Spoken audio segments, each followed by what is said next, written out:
the past 4 months. 14. Yes, 14. Sorry, I'm losing it.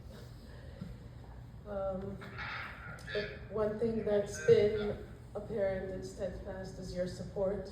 The amount of people that have come to show their support in the past few days is just unbelievable. And it's a testament to Omer and to everything that he stood for and will stand for forever. Omer is a person of community. He belonged to so many different communities by design, not because he couldn't decide, but because he loves people.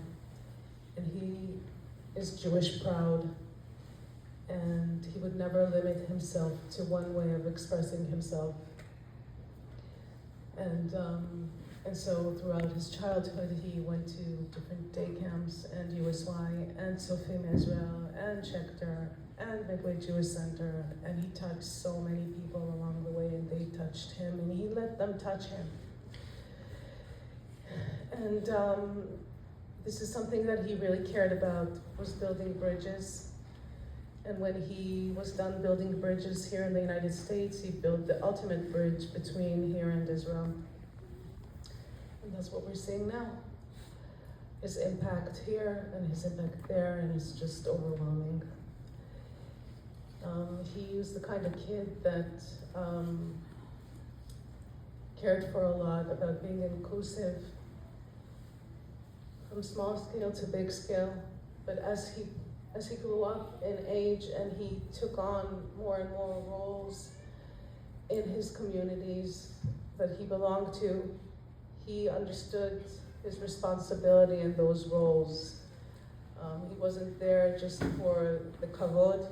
He was there because he had a role and he had a purpose and he had a message to impart.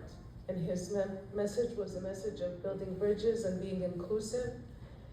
And if he were to be in this room today, and with all the young people here, his community, he would be looking on the sidelines of this room and making sure that the people that don't feel a part of the community yet, whether it's because they're new, whether it's because they're having a more difficult time connecting or getting to know other people, he would make sure to bring those people into the circle and make the connections for them, because that's the kind of person that he was.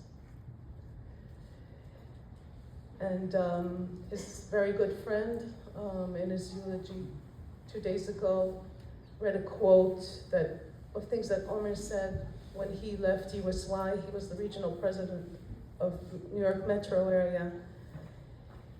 And his message was just about that. You know, when you come to an event and you don't just focus about having fun and making your own experiences, because he valued all his experiences. And he said they're all about making connections and about clicking with other people, all these different communities and these different events. It's all about that. So make sure that you're not the only one that's having fun, and make sure that everyone is having fun and bring them in, even if it means that you're not with your best friend right now, but you're making a new best friend.